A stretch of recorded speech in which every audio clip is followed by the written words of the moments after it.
김지의 돌직구쇼에 오신 여러분 반갑습니다. 김지입니다. 저는 오늘도 이곳 광화문 청계광장에 나와 있습니다. 청와대 대변인 출신의 김의겸 의원이 윤석열 전 검찰총장을 전두환에 빗대서 논란이 되고 있습니다. 도대체 무슨 근거와 논리로 윤 전 총장을 전두환에 비유한 걸까요? 그런데 윤석열 전 총장은 대학 시절에 모의 재판에서 전두환 전 대통령에게 사형을 구형한 바 있습니다. 과연 적절한 비유였는지 이 논란 잠시 후에 뜨거운 논란 다뤄드리겠습니다. 저는 비가 오나 눈이 오나 매일 아침 이곳에서 여러분을 기다리겠습니다. 김지의 돌직구쇼 지금 라이브로 시작합니다. 잠깐만요.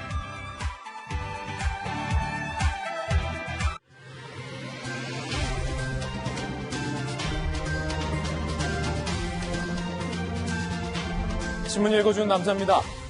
한강에서 숨진 채 발견된 정민군의 사건 안타까움을 주고 있는데 같이 있었던 친구 A씨 측이 여러 차례 해명을 해놨지만 정민군의 아버지 어머니의 의문점을 해소하기에는 역부족인 듯합니다. 정민군의 아버지가 친구를 의심하는 것이 아니다. 다만 무슨 일이 있었는지를 알려달라라고 답답함을 호소했습니다. 결국은 경찰이 밝혀내지 못한 그 40분에 친구가 기억하지 못하는 그 40분을 밝혀내야 할 것 같습니다. 잠시 후에 이야기 나눠보겠습니다. 오늘 조간신문 함께 하시죠. 먼저 동아일보입니다. 바이든 대통령이 백신 2천만 회분 해외에 지원할 계획이 있다. 한국 정부에 미리 알려줬다라는 겁니다. 대통령이 오늘 한미 정상회담을 위해서 방미하게 되는데 이번 한미 정상회담을 계기로 미국으로부터 양질의 백신을 다량 확보할 수 있을 것이라는 기대감이 나오고 있습니다. 반도체와 백신, 한미의 협력, 관계, 이번 정상회담의 주요 의제가 될 것 같습니다. 다음 신문입니다. 이번엔 조선일보입니다. 공무원 26,163명이 세종시 특별공급 아파트를 받아서 2억에서 5억 차익을 봤다. 이러려고 공무원 특공 준 게 아닌데, 이러려고 아파트 지어준 게 아닌데, 이러려고 세종시로 옮긴 게 아닌데, 이러고 있었습니다. 안 그래도 지난 재보궐선거 기점으로 이 공직사회에 있어서의 투기 논란이 국민들의 마음에 분노와 화를 불을 지폈는데 지금 또 공무원 특공이 또다시 문제인 겁니다. 관련해서 관평원 유령청사 황당한 뉴스도 오늘 나왔습니다. 잠시 후에 정말로 황당한 뉴스 짚어보겠습니다. 다음 신문, 이번엔 한겨레 신문입니다. 요즘 머스크 입에 마스크를 씌워라. 이런 얘기가 나오고 있다고 합니다. 암호화폐 전도사에서 최대 리스크로 일론 머스크가 꼽혔습니다. 이 가상화폐, 특히 비트코인에 대해서 이랬다 저랬다 하는 말로 비트코인이 춤을 추고 있습니다. 머스크 입에 마스크를 씌워라. 투자자들의 답답한 토로였습니다. 지금까지 신문 읽어주는 남자였습니다. 오늘 함께하신 분들 소개해드리겠습니다. 법전 들고 나온 정혁진 대표 변호사, 국민의힘의 김연아 비대위원 나오셨습니다. 돌직구쇼의 좌장인 김영주 전 의원, 청와대 출입기자 출신의 이재명 정치부 선임기자 나왔습니다. 어서 오세요.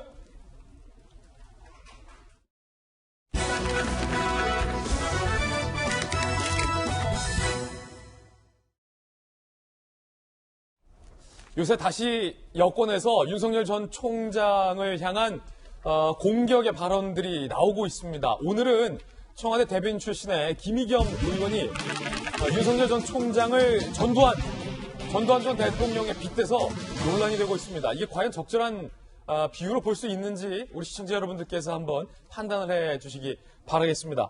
김의겸 전 대변인, 김의겸 의원이죠. 뭐라고 비유했을지 직접 한번 이야기 들어보시죠. 윤석열 전 검찰총장이 5.18을 언급하니 젊은 시절 전두환 장군이 떠오릅니다. 자신이 끔찍히도 사랑하는 하나회를 지키기 위해서 정승화 육군 참모총장에게 선공을 날렸다고 봐야 합니다. 윤석열 검찰총장, 그 시작도 어쩌면 조직을 방어하기 위해서였습니다. 겁도 없이 개혁의 칼날을 들이대니 조국을 칠 수밖에 없었을 겁니다. 사랑하는 조직을 지키기 위해서 윤 총장이 먼저 칼을 뽑는 건 자연스러운 귀결로까지 보입니다. 당시 문재인 대통령에게는 이렇게 보고했다고 합니다. 조국만 도려내겠습니다. 김의겸 전 청와대 대변인, 김의겸 의원의 주장입니다. 윤석열 전 총장이 당시 문재인 대통령에게 조국만 도려내겠다라고 보고를 했다라는 김 의원의 주장까지 나온 겁니다. 검찰을 개혁하려는 조국 전 장관, 조국 당시 민정수석을 도려낼 수밖에 없었던 윤석열 전 총장이 전두환과 닮았다라는 주장인 건데 자세히 볼까요? 자, 5.18을 즈음해서 김의겸 의원이 윤석열 5.18 언급하니 젊은 시절 전두환이 떠오른다라며 하나회의 전두환과 윤석열의 검찰을 빗댔습니다. 자, 이거 김의겸 의원 주장입니다. 다단계 쿠데타, 하나회 얘기도 나왔고 조국 대첩 치르다 내친 김에 문을 향해 돌진했다. 자, 뭐 마치 이게 무슨 쿠데타를 벌이고 있는 듯한 것처럼 김의겸 의원은 빗댄 겁니다. 어떻습니까? 여러분들 보실 때. 자, 진짜 사나이, 전두환 육사 졸업 성적 126등, 윤석열 전 총장 구속 끝에 검사. 하지만 둘 다 조직 우두머리 됐다. 사람을 다스린 재주가 있다. 그래서 닮았다라는 주장인 겁니다. 이 비판인지 칭찬인지. 이렇게 전두환 전 대통령을 닮았다라고 빗댄 건데 전반적으로 윤석열 전 총장에 대해서 강한 비판을 하는 어조 중에 나온 건데 청와대로 출입했던 이재명 기자. 오늘의 첫 주제잖아요. 이 비유가 과연 적절했는지에 대해서는 뭐 차차 파악해 보기로 하지요. 예. 전두환 전 대통령에게 빗댄 건데 그 중에서 한 말이 딱 저는 눈에 딱 꼽혔는데 문재인 대통령에게 윤석열 전 총장이 조국만 도려내겠다라고 보고를 했다. 청와대 대변인 출신의 국회의원이 이렇게 주장하니까 많은 국민들께서는 사실이야? 라고 생각할 법한데 좀 팩트를 따져봐야 될 것 같은데 이거 사실 맞습니까? 그러니까 여권에서 여러 차례 주장했던 거 하나가 윤석열 전 총장의 당시 검찰총장 시절에 조국 전 장관 문제를 두고 대통령에게 독대를 요청했다 이런 얘기를 많이 했었죠. 사실상 윤 전 총장은 여러 차례 그 사실 부인했는데 저는 그 연장선상에 나온 얘기가 아닌가 이렇게 풀이가 되는데 도려내겠다. 그렇죠. 그러니까 일단 여권에서 이런 의심을 하죠. 두 가지가 있을 텐데 하나는 이제 조국 전 장관의 인사청문회 날짜가 잡힌 시점에서 검찰이 대대적인 압수수색에 들어가죠. 그리고 또 하나가 조국 전 장관이 인사청문회 당일날 자정에 바로 정경심 교수를 아무런 조사 없이 전격적으로 기소를 하죠. 그러니까 그런 것들이 결국은 사전에 조국 전 장관을 쳐내기 위한 검찰의 계획 아니었냐 내지는 결국은 검찰 개혁을 무력화시키기 위한 검찰의 뭐 지금 여권의 주장은 뭐 구테타 아니냐 뭐 이런 식의 이제 표현들을 계속 해왔던 건데 이런 점들도 글쎄요. 또 구테타다. 저는 뭐 조국 전 장관만 도려내겠다는 말을 윤 전 총장이 했는지 안 했는지 사실 그 근거를 뭐 김의겸 의원도 제시하지 않았기 때문에 정확히는 알 수는 없지만 결국은 저는 그 같은 선상에 있다. 결국 지금 윤 전 총장을 전두환 전 대통령에 비유한 것도 결국은 전두환 전 대통령이 12.12 5.17을 통해서 정권을 찬탈한 것처럼 검찰이 검찰 개혁을 막기 위해서 검찰 조직을 지키기 위해서 결국 조국 전 장관 수사 그리고 현 정부에 대한 수사들을 진행했다라는 전제 속에서 모든 지금 얘기를 풀고 있기 때문에 저는 뭐 그 연장선상에서 좀 말이 나온 게 아닌가 그렇게 풀어야 될 것 같습니다. 이 김의겸 의원, 청와대 대변인 출신입니다. 김 의원의 글을 누가 퍼갔는고 기자들이 취재해봤는데 흥미로운 분이 나왔습니다. 바로 언급된 당사자 조국 전 민정수석이 이 글을 퍼갔습니다. 윤석열과 전두환. 퍼갔다는 의미는 공감한다라는 기본적인 의미가 깔려 있을 것으로 보이고 자, 윤석열과 전두환이 닮았다. 그래서 나를 쳐내려고 한 것이다. 라는 김의겸 의원의 주장에 조국 전 수석이 동조하는 걸까요? 이렇게 조국을 도려내겠습니다. 라고 보고했다는 김 의원의 주장. 조국 전 수석이 퍼갔습니다. 김영주 의원님. 네. 이거 어떻습니까? 당시에 박상기 전 법무부 장관이 비슷한 주장했었어요. 윤 전 총장이 조국 사태 초기에 조국 낙마를 주장했었다 등등. 이에 대해서 물론 윤 전 총장은 오히려 박상기 전 법무부 장관이 나한테 조국 선처를 요구했다라고 뭐 갑론을박이 있었긴 했습니다만 이 도려내겠다라고 표현을 썼어요. 이 표현은 어떻게 보십니까? 도려내겠다, 조국만. 도려내겠다, 하는 그 표현보다는 사실은, 그러니까 문제가 있는 부분만 집어내겠다. 그렇게 느낄 수도 있죠. 아, 오히려? 예, 할 수 있는데 핵심은 사실은 도려냈냐 안 도려냈냐가 아니라 만약에 도려냈는데 그 도려내 보니까 재판 결과 아무것도 없는데 도려냈다.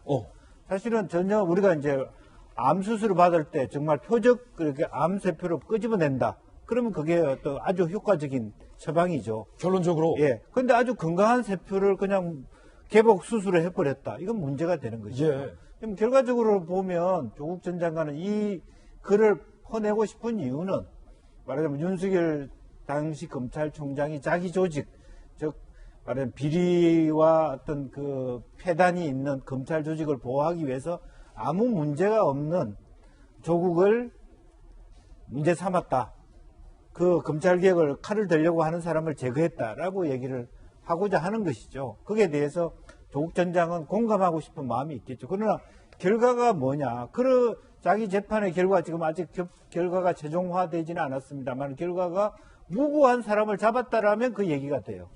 그리고 김의겸 의원도 제가 봤을 때는 조금 실제로 두 사람의 조직에 대한 스타일이라든지 리더십 스타일은 비슷할 수 있지만 정당성의 내용이 완전히 다릅니다. 정당성의 내용이 완전히 다르다. 결과적으로는 물론 카리스마적 정당성을 가질 수는 있어요. 전두환이라고 하는 사람, 뭐 자기 부하한테 잘했다, 뭐 좋은 부하를 뒀다 그런 미화가 있었죠. 그렇지만 그 사람들은 정말 그 민중을 짓밟고 쿠데타를 통해서 자기 권력을 가졌던 그런 분이고 그런 사람이었고 반면에 윤 총장은 지금 30%가 넘는 국민적 지지를 받는 사람 아닙니까? 예. 민주적 정당성을 갖고 있습니다.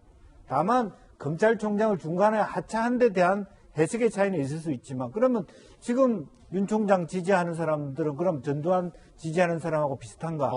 그건 전혀 다른 맥락이거든요. 비유 자체가 틀렸다. 예. 그래서 또 세상도 열려 있고 예. 그거는 완전 닫혀 있는 세상이었고 그런 의미에서 소위 한겨레 신문에 정말 한때는 존경받는 어떤 기자 출신으로서 청와대 대변인 한 사람 입장에서 그 두 가지를 비교한다는 건 매우 적절하지 않다. 비교가 아니라 거의 동질을 한다는 것은 매우 적절하지 않다. 그렇게 생각이 듭니다. 예, 김영주 의원님의 의견이었습니다.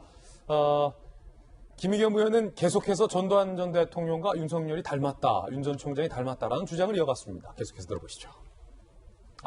그 전에 윤석열 전 총장이 조국 전 수석을 도려내겠다 혹은 낙마를 요구했다와 관련돼서 당시에 이렇게 해명 바 있습니다. 윤 전 총장 해명 듣고서 이어가겠습니다. 제가 조국 전 장관하고 개인적으로 친밀하지는 않습니다만은 이 수사를 해야 되는지 말아야 되는지에 대해서 저 개인적으로는 저도 인간이기 때문에 굉장한 번민을 했습니다. 만약에 여기서 그냥 사퇴를 하신다면 좀 조용해져가지고 저희도 좀 일 처리하는데 재량과 룸이 좀 생기지 않겠나 말씀을 하셨기 때문에 저도 그 의견을 드린 거지. 김의겸 의원은 계속해서 전두환과 윤석열 전 총장이 닮았다라고 주장합니다. 들어보시죠. 전두환 장군의 육사 졸업 성적은 126등이었다고 합니다. 윤석열 총장 구수 끝에 9번 끝에 검사가 됐습니다. 그런데도 둘 다 조직의 우두머리가 됐습니다. 사람을 다스리는 재주가 남달랐기 때문입니다. 검사 후배들로부터 전화가 계속 걸려왔습니다. 자식들, 다 저를 따르던 녀석들인데 그동안 연락이 한 번 없었어요. 그런데 세상이 바뀌니까 모임 한번 하자고 다들 성화입니다. 자식들. 이런 표정이었습니다. 싫지 않은 표정이었습니다. 김의겸 의원의 주장입니다. 자식들이라는 게 윤 전 총장이 했다는 게 아니라 표정을 보고서 싫지 않은 표정이었다라는 김 의원의 해석도 조금 섞여 있는 것 같은데 글쎄요. 계속해서 전두환과 닮았다라고 주장하는 김의겸 의원이 이 사실을 알고서도 이런 주장을 했던 걸까요? 아시다시피 윤석열 전 총장은 대학 시절에 모의 재판에서 정말로 험난했던 시기에 모의 재판에서 전두환 당시 장군에게 사형을 구형했습니다. 그 일로 대학생 윤석열이 곤란함을 겪기도 했었다라는 이야기도 전해지고 있습니다. 왜 그랬는지 윤 전 총장의 입을 통해서 들어보시죠. 후보께서 모대학 재학 시절 모의 재판에서 5.18 武력 진압한 전두환 대통령에게 사형을 구형한 이유가 뭡니까? 헌법 질서를 파괴했다라고 생각했기 때문에 서면 답변에 헌법을 침해한 중대한 범죄라고 생각했습니다. 그래서 제가 소개를 한 거예요. 자, 어떻게 보십니까, 김연아 의원님? 당시에 정말 엄혹했던 시기에, 물론 대학생 모의 재판이긴 합니다만, 그 사형을 당시 대학생, 법학도 윤석열 학생이 전두환 장관에게 사형을 구형하고 전해지기로는 이 일 때문에 한동안 외갓집에 가 있었어야 했다라는 얘기도 전해지기도 하던데, 전두환에게 사형을 구형한 사람이 전두환과 닮았다라는 김의겸 의원의 주장에 대해서 김연아 의원님 어떻게 보세요? 저는 김의겸 의원을 이제 보면서 전직 기자 출신이기도 하시고 또 청와대 대변인도 하셨는데, 그래서 대변인이나 기자보다는 약간 소설적 상상력이 굉장히 뛰어나신 분이다라는 생각을 했습니다. 어떻게 저 두 분이 연관이 있을 수 있을까? 어찌 보면 최근에 5.18과 관련돼서 윤석열 전 총장이 이제 메시지를 내게 되면서 또 다시 주목을 받고 있는데요. 예. 저는 이것에 대한 여당 의원들의 다양한 지금 그 언어가 나오고 있는데, 그 중에 지금 선두에 서신 게 김의겸 의원인 것 같습니다. 또 하나 이제 오늘 메시지에서도 나왔지만, 김의겸 지금 의원은 윤석열 전 총장을 사실은 저격하면서 사실적으로 그 반대의 후광을 노릴 수 있는 조국 전 장관의 어떤 무혐의 또는 죄가 없다, 핍박받고 있다라는 것을 상대적으로 부각시키려고 하는 노력을 굉장히 하고 있는 것 같습니다. 예. 근데 우리가 요즘 그런 얘기를 하죠. 악플보다 무서운 게 무반응입니다. 악플보다 무서운 게 무플이죠. 네. 예. 그리고 그거보다 더 무서운 걸 요즘 젊은 아이들은 익십당했다. 그건 뭡니까? 메시지를 읽었는데 답이 없다. 그래서 읽고 씹었다라는 걸 줄여서 익십이라고 얘기하는데요. 어찌 보면 제일 무서운 게 윤석열 총장이 어떤 얘기를 해도 정치적으로 아무도 받아주지 않으면 사실은 그게 제일 윤석열 총장한테 타격을 주는 겁니다. 예. 근데 보십시오. 한마디만 하면 뭐 여러 군데서 지금 난리고요. 아무 말도 안 하고 있으면 아무 말도 안 한다고 지금 난립니다.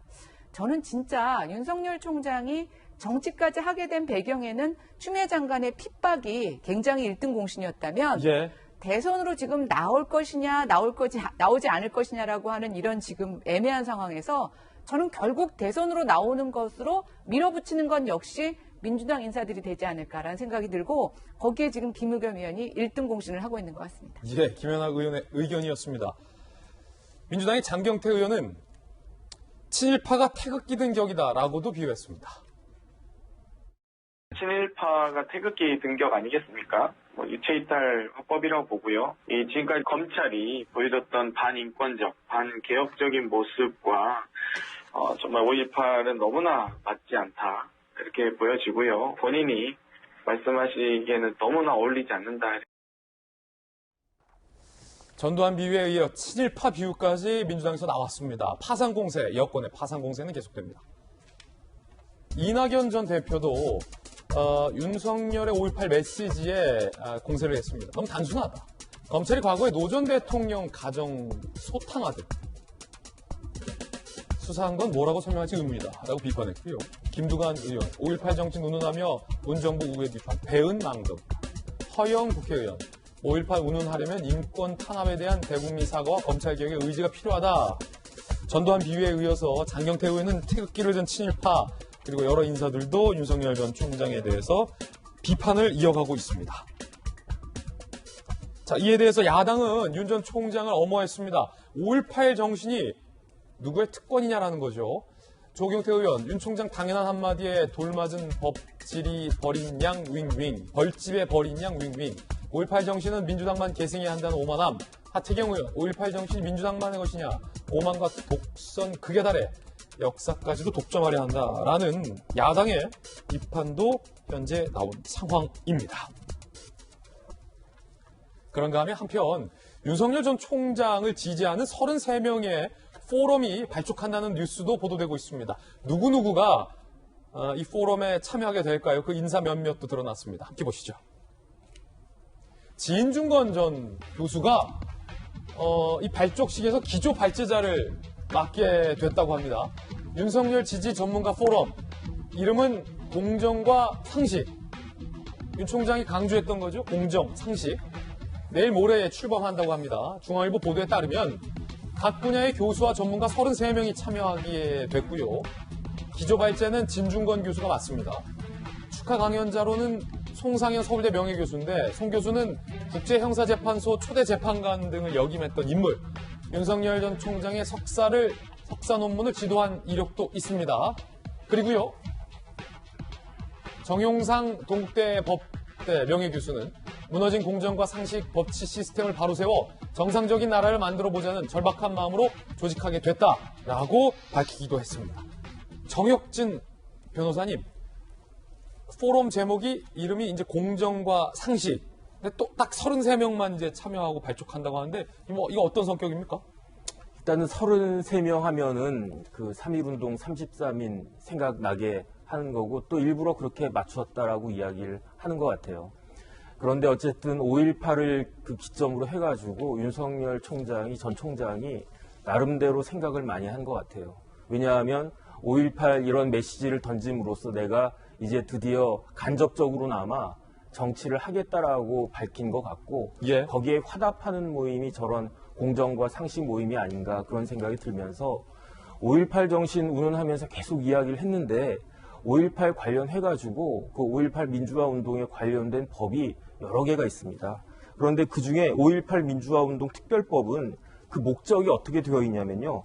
국가 기강을 바로잡고 민주화를 정착시키며 민족 정기를 함양한다. 그런데 이제 우리나라가 민주주의 지수가 굉장히 높은 나라가 됐기 예. 때문에 제 생각에 이제 민주화가 거의 다 뭐 잘 된 것 같아요. 그런데 윤 전 총장이 그 총장직을 사퇴하면서 주장하는 게 뭐냐면 국가기강이 지금 많이 무너졌다. 그 국가기강이라고 하는 것이 무엇이냐? 법치주의인데 법치주의가 추구하는 바가 무엇이냐? 바로 공정과 상식 아니겠느냐? 상식적인 나라, 공정한 나라, 특권이 없는 나라, 이런 나라를 만들어야 되겠다. 이런 나라를 만들 줄 알고 문 대통령을 지지를 많은 사람들이 했는데 현실적으로 지난 4년 동안에 그런 부분들이 많이 미흡했던 거 아니냐. 이런 메시지를 윤 전 총장이 던지면서 이제 드디어 정치의 전면에 나서는 것이 아닌가. 저는 그렇게 해석이 됩니다. 예, 정혁진 변호사 해석까지 전해드렸습니다. 첫 번째 이슈 다뤄봤고요. 두 번째 뉴스 함께 살펴보겠습니다. 안타까운 소식인데 경찰이 최선을 다해서 그날 현재로서는 기억이 실종된 그 40분간의 행적을 재구성하려 노력하고 있지만 아직까지는 경찰이 그 가장 중요한 40분을 완벽하게 재구성해내지 못하고 있는 상황입니다. 정민 씨 친구가 풀지 못하는 기억과 이 정민 군이 바다에 빠지게 된 그 시간과 그리고 온 국민이 궁금해하고 정민 군의 아버지가 가장 안타까워하는 그 순간이 모두 다 일치한다는 데에서 이 비극과 안타까움은 시작됐습니다. 먼저 손정민 씨의 아버지, 저희 채널A가 만나서 인터뷰를 했습니다. 기억 못한다는 친구의 그 나지 않는 기억이 원망스럽다라고 인터뷰했습니다. 들어보시죠. 자기가 초청한 친구가 주검으로 발견됐는데 힘들 수는 있지만 기억이 안 난다는 자체는 말이 안 된다고 보고 3시 37분 전화한 사실을 저희한테 숨긴 거 그리고 그때 전화 안 한 게 저희는 굉장히 원망스러운데 그때 그 생각을 못해서 죄송합니다가 다거든요. 경찰 수사 결과를 불안하게 지켜봐야 되는 나는 불안하고 정민 군이 어떻게 해서 강에 들어가게 됐는지 그 시간이 40분. 경찰이 현재 그날의 일을 재구성하고 있지만 유일하게 비어있는 공백이 바로 그 40분. 친구가 기억나지 않는다라는 블랙아웃 기억 바로 그 40분. 경찰이 수사력을 집중해야 할 시간인데 손정민 군의 아버지는 기억 못한다는 친구가 원망스럽다라고 지금 이야기를 했습니다. 이재문 기자, 현재 경찰이 수사 상황을 좀 체크를 해봐야 될 필요가 있을 것 같은데 혹시 그 40분에 좀 경찰이 근접할 만한 뭔가가 지금 나왔습니까? 아직까지는 특별한 건 없지요? 아직까지 손정민 씨를 특정해서 뭔가를 확인하지 못한 상황인 것 같습니다. 지금 얘기한 것처럼 실종 당일날 새벽 3시 38분 그때까지는 지금 사진 보는 것처럼 목격자가 있죠. 손정민 씨가 누워있고 친구가 앉아서 뭔가를 하고 있는 모습을 목격한 목격자들이 있고 그렇기 때문에 당시만 하더라도 지금 손정민 씨 아버지도 얘기하는 게 저 당시에만 전화를 했었어도 바로 손정민 씨를 데리고 그냥 집으로 귀가할 수 있었겠죠. 예. 그 아쉬움이 너무나 큰 그런 상황인데 그리고 나서 42분이 지난 새벽 4시 20분에 손정민 씨는 어디론가 사라졌고 목격자가 친구를 깨우게 되죠. 그러니까 그 42분 동안에 무슨 일이 있었는지만 확인하면 사실상 손정민 씨가 어떻게 사고를 당했는지 알 수 있을 텐데 지금까지는 이제 확실하게 지금 확인하지 못한 상황인데 지금 그 추가 목격자들이 있는 것으로 확인되고 있고 그래서 추가 목격자를 상대로 과연 그 42분 동안 어떤 일이 있었는지 지금 추가적으로 확인하고 있는 그런 작업이 있는 게 아닌가 싶은데 결국은 지금 친구도 저 42분을 기억하기 위해서 얼마나 많은 애를 쓰고 있을까라는 생각도 듭니다. 그런데 이제 변호인을 통해서 저걸 기억 못하는 것도 내 잘못이다 이렇게 말할 정도로 굉장히 저 42분 동안을 기억하지 못하는 친구와 그걸 기억해 주길 바라는 또 손정민 씨의 가족들 입장 둘 다 양쪽 다 굉장히 난감한 그런 상황이 아닌가 싶습니다. 그렇군요. 지금 친구의 입장 보면 블랙아웃이라는 표현을 썼어요. 블랙아웃. 아예 기억이 없는 것. 블랙아웃.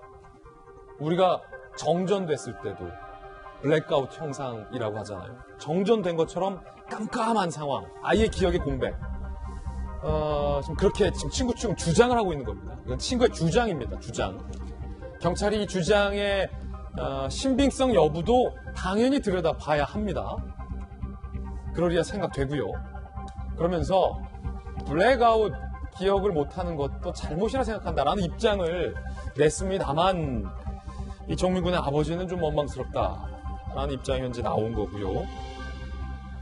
사실은 이재명 기자 40분이라는 시간이 길다면 길 수 있겠습니다만 그 전체의 시간을 봤을 때 그날의 시간을 봤을 때 40분 굉장히 짧은 순간이잖아요. 분명히 40몇 분 전에는 아까 사진에서 봤던 것처럼 친구는 뭔가 깨어 있었고 정민군은 누워 있었는데 40몇 분 뒤에 정민군만 사라졌기 때문에 의혹이 짙어지는 거 아니겠어요? 굉장히 짧은 시간 아닙니까? 짧지만 경찰 입장에서는 복원하기가 참 힘든 시간이죠. 왜냐하면 만약에 진짜 한강 공원에 CCTV가 많이 설치되어 있다면 CCTV를 통해서 여러 차례 여러 가지 상황들을 확인하실 텐데 지금 CCTV가 없는 상황에서 유일하게 지금 목격자들을 찾아야 되고요. 그 다음에 이제 차량에 블랙박스 등을 동원하고 있지만 이제 새벽 시간이다 보니까 차량이 많지 않았을 테고 또 정민 씨가 있는 현장을 제대로 비추고 있는 차량이 있었을지도 되게 의문인 거죠. 그런 점에서 40분이 짧은 시간이지만 경찰로서는 참 복원이 쉽지 않은 그런 시간이 아닐까 싶고 글쎄요 지금 이제 정민 씨의 아버지는 왜 지금 3시 37분에 친구 부모님한테 전화를 걸죠. 그 시간에 나한테 했으면 좋았을 거라고 생각하는데 사실 당시에 친구도 집에 전화했을 때 그 친구의 아버지가 전화를 받았는데 무슨 말 하는지 잘 모를 정도로 굉장히 만취된 상태였다는 거죠. 그래서 지금도 이제 전혀 기억이 나지 않은 블랙아웃 상태다. 그리고 그것 자체가 굉장히 죄송하고 어떤 정민 씨 아버님한테 죄송스러운 마음을 표현했는데 글쎄 저 블랙아웃 시간을 복원을 낼 수 있다면 더 이상 바랄 게 없겠죠. 그래서 사실은 이제 경찰이 2번이나 최면 수사를 했는데도 최면 수사에 별 성과가 없다라고 하기 때문에 참 경찰로서도 참 난감한 그런 상황이 아닐까 싶습니다. 2차례나 최면 수사를 했는데도 별다른 성과가 없었다라는 것까지 살펴볼 수 있겠고요. 프로파일러가 그 40분에 대해서 이렇게 이야기를 했습니다. 프로파일러의 이야기 들어보시죠. 블랙아웃 때문에 기억이 안 난다. 그렇죠. 이것이 가장 큰 부분인 거고 핵심적인 부분은 3시 48분부터 47분, 48분부터 4시 20분 사이에 그것이 전혀 확보되지 않은 거죠. 그러니까 핵심적인 부분은 기억이 안 난다 그러고 나머지 부차적인 부분은 다 어느 정도 해명이 됐고 정작 본질적인 부분들에 대해서는 사실 전 좀 그 부분은 좀 아쉽긴 합니다. 정혁진 변호사님, 경찰이 아직 사건의 진상에 대해서 최종적으로 발표를 하지 않은 상황이기 때문에 어떠한 가능성에 대해서도 저희가 섣불리 단정할 수 없다라는 말씀 제가 거듭 방송에서 드립니다. 모든 가능성을 다 고려해야 하는 것이 경찰의 입장인데 지금 프로파일러가 조심스러워하면서도 뭔가 이해가 되지 않는다라고 했던 게 다른 부분에 대해서는 다 기억이 있는데 그 핵심 부분에 공교롭게 블랙아웃, 기억에 블랙아웃 있는 게 그것이 자기로서도 되게 안타깝다라고 얘기하고 있는 거잖아요. 보통 최면 수사라고 하면 최면 조사, 최면 수사, 최면 내가 표피적으로는 기억하지 못하더라도 내 내면에 있는 것들을 복원해내거나 알 수 있는 기법 그런 거 아닙니까? 근데도 안 되는 거죠? 최면 수사가요, 그 작용을 하는 경우가 있어요. 이게 100% 되는 건 아닌데 열심히 이렇게 막 하다 보면 그러면 문득문득 단서가 되는 그러한 것들이 나오는 경우가 있거든요. 간혹. 뭐, 그러니까 상당 부분 그런 경우가 있기 때문에 그러니까 최면 수사를 갖다가 하는 거죠. 전 다른 걸 떠나가지고 지금 프로파일러께서 저렇게 말씀을 하셨는데 저 이야기는 프로파일러가 아니라 모든 사람이 할 수 있는 이야기인 거죠. 예. 그 말은 뭐냐면은 프로파일러조차도 이 사건에 대해서 뭔지 모르겠다. 그 이야기라고 저는 해석이 딱 되는데 예. 논란을 자초한 것은 정민군의 의대 동기다. 왜냐하면 그 아버지가 친구란 말 쓰지 말라고 했더라고요. 그래서 저도 친구란 말을 그 아버지를 위해서 쓰지 않도록 하겠습니다. 이게 도의적 문제인 것 같아요. 왜냐하면 이 상황에서 누구보다도 그 의대 동기가 정민군을 찾고 정민군이 왜 저런 그 사고를 당했는지에 대해서 누구보다도 열심히 적극적으로 협조를 해야 되는데 그런 부분들이 너무너무 아쉽다라고 아버지가 생각을 하는 거죠. 이 최면 수사만 하더라도 본인이 이 최면에 안 걸리겠다라고 생각하면 걸릴 수가 없는 거거든요. 그러니까 내가 그 기억은 안 나지만 내 그 머리가 잠시 동안 블랙아웃이 돼가지고 전혀 기억은 안 나지만 그 최면 수사라고 하는 것이 무의식적인 잠재의식적인 속에 있는 것들을 내 의지와 상관없이 끌어낼 수 있게끔 하는 게 그게 최면 수사 수법인데 여기에 대해서도 협조하는 것과 같은 그러한 모습이 보이지 않는다라고 정민군의 아버지가 이렇게 지금 주장하는 거 아니겠습니까? 참 이런 부분들이 아쉽다라는 생각이 들면서 왜 이렇게 논란을 자초하나 그런 생각이 들면서 어쨌든 하루빨리 객관적인 그 사태의 전말이 설령 이게 실족사라고 하더라도 누가 보더라도 명명백백하게 밝혀져야 되는 것이 아닌가. 지금 21세기 이렇게 과학이 발달한 시대가 아닌가. 그런 안타까운 마음입니다. 예, 정혁진 변호사님이 의견 주신 것 같고 A씨 측, 친구 측은 경찰이 여러 차례 성실하게 협조를 했고 협조하고 있다라는 입장도 밝혀왔다는 것도 말씀드리겠습니다.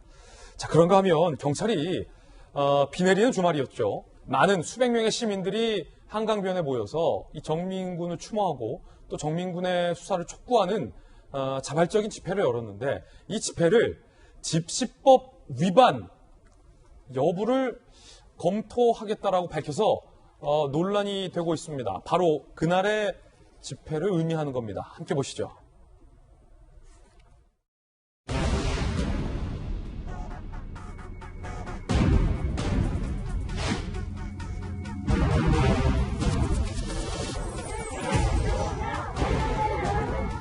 결과에 대해서 저는 믿지 않습니다. 익사하기 전까지 과연 강에 어떻게 해서 들어가는가 이게 제일 중요하죠. 그러니까 여기 완전 퍼들어져 있어 사진을 보면은. 그런데 그 사람이 어떻게 걸어서 갈 수 있겠어요? 잔디밭에 있을 때 끝까지 갈 기력이 도저히 안 되는데. 기사를 계속 지켜보는데 이게 또 확연치 않은 부분들이 되게 많이 나오더라고요. 물론 뭐 확인되지 않은 거라고는 하나 뭐 CCTV라든가 의심이 들 만한 부분이 많고 정말 제대로 된 수사, 그 친구가 국민들이 말하는 그 사람이든 아니든 사람이 할 도리는 했어야 되는데 숨어 있으니까 더 의혹이 제기되는 것 같습니다. 경찰이 집시법 위반 여부를 검토하겠다라는 보도가 나온 겁니다. 시민 200여 명이 고 손정민 씨 추모 집회를 가진 건데 집회 전에 사전 신고가 안 됐다는 것을 경찰은 문제 삼았습니다. 집회 및 시위에 관한 법률 위반 여부를 검토 중이다라는 얘기가 나오면서 논란이 크게 일고 있습니다. 자, 여야 두 분의 정치인분에게도 여쭙겠습니다. 김영주 의원님, 경찰이 과연 집시법 위반을 적용하여 처벌을 할 것인지 여부를 좀 지켜봐야 할 것 같은데 일단은 경찰에서 이런 얘기를 먼저 운을 뗐다는 것도 지금 현재 논란이 되고 있습니다. 어떻게 해야 된다고 보십니까? 경찰이 집시법 위반이다라고 처벌해야 된다고 보십니까?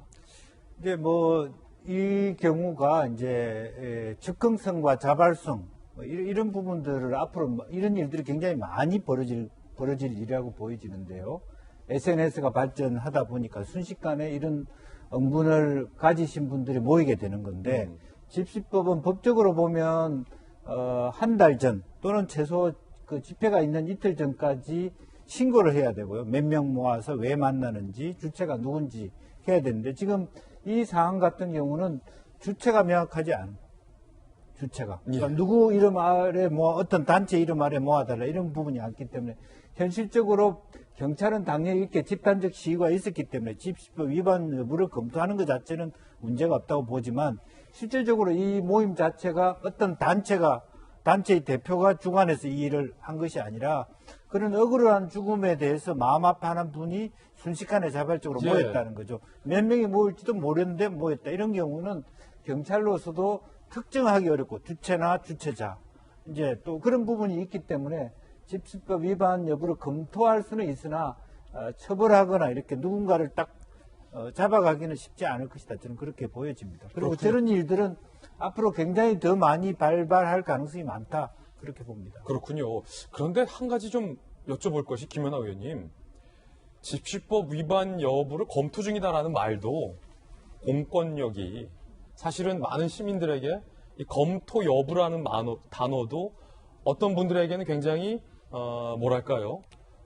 위협적으로 들릴 수도 있는 여지가 있다라는 분석도 나오고 있는데 지금까지 예컨대 뭐 같다고는 볼 수 없지만 구이역 김군의 죽음이나 아니면 정말로 억울하고 안타까운 죽음들 앞에서 시민분들이 자발적으로 모여서 추모 행사를 하고 경찰의 수사를 촉구했던 집회들이 상당히 많았는데 그때는 경찰이 뭐 집시법 위반 여부를 검토 중이다라는 얘기를 잘 못 들었던 것 같은데 유독 이 정민군 추모 집회 특히나 경찰의 수사와 관련돼서 굉장히 좀 뭐랄까요 불만의 목소리들이 많이 터져 나왔던 집회에 대해서 경찰이 집시법 이야기를 꺼내든 것에 대해서 김연아 의원님 어떻게 보세요? 저도 갑자기 지금 뭐 저희가 안타까운 죽음에 여러 시민들이 자발적으로 모였던 모임이 많았는데요. 그런 것들이 다 집시법에 의한 집회 신고를 했던 모임이었나 갑자기 이제 좀 궁금해졌고 또 하나 좀 뭐 저도 아이를 키웠던 엄마 입장에서 보면 지금 경찰이 여러 가지 손군의 안타까운 죽음에 대해서 정말 애매모호하고 답답한 수사 결과를 보이고 있는데 아니 이것만큼은 왜 이렇게 신속하게 명확하게 아직 확정된 것도 아닌데 검토하겠다는 것을 예고하면서까지 입장을 밝혔을까 보면 좀 화가 납니다. 뭐 제 생각에는 좀 법을 어겨서라도 좀 해보면 해볼 테다라는 생각이 들 만큼 약간 오기의 마음도 발동을 하는데요. 글쎄요, 이제 뭐 이 죽음의 원인에 여러 가지 지금 뭐 명확한 해설이 나오고 있진 않지만 사실 엄마 입장에서 보면 좀 그렇습니다. 엄마뿐만 아니라 누군가 우리가 가까운 사람이 죽었어요. 그러면 유족들의 입장에서는 그 죽는 순간에 이 사람이 어떤 상황이었나 특히 우리가 그냥 임종을 지켜봐야 되는 가족들의 죽음에서도 마지막에 어떤 말을 하셨나 어떤 표정을 지었나라는 걸 알고 싶어하는 게 유족의 마음입니다. 네.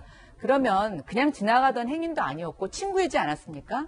그리고 그날 같이 술을 먹자고 제안한 것도 그 친구로 지금 밝혀지고 있는데 저는 저 친구가 40분 만에 기억이 필름이 끊긴 건지 아니면 저 만남 전체가 필름이 끊긴 건지는 알 수 없지만 적어도 자기가 그날 왜 어떤 이유로 정민이를 보자고 했고 우리가 이런 얘기를 했었고 사실 정민이가 그때까지는 이런 얘기를 했었습니다. 저하고 정민이는 이런 얘기에 요즘 관심이 있었습니다라고 얘기를 조금이라도 해주는 것이 정민이 가족에 대한 정말 최소한의 예의가 아닐까라는 생각이 드는데요. 그리고 장례식에도 저는 누구보다도 먼저 달려와서 울었어야 된다고 생각해요. 같이 있다가 어쨌든 불의한 사고를 당했고 운명을 달리한 거 아닙니까? 그런데 장례식장에도 살짝 나타나고 핸드폰도 잃어버렸다고 하고 저거 어느 부모가 친구에 대해서 저런 마음을 진정이라고 받아들이게 수 있습니까? 저는 당연히 송군의 부모님이 친구를 원망하고 또 친구에 대해서 의심의 눈초리를 보이는 거 저는 너무나 당연하다고 생각하고요. 우리가 어떤 법률적인 것을 떠나서 친구 부모님들도 조금 도의적인 입장에서 이 문제에 접근해 주시는 것이 필요하다는 생각이 됩니다. 저 입장 발표 변호인발 입장이라고 해서 아주 정제된 언어로 나오는 거 사실상 저는 더 얄밉고 더 원망스럽습니다. 예, 김연아 의원님의 개인적 견해였고요.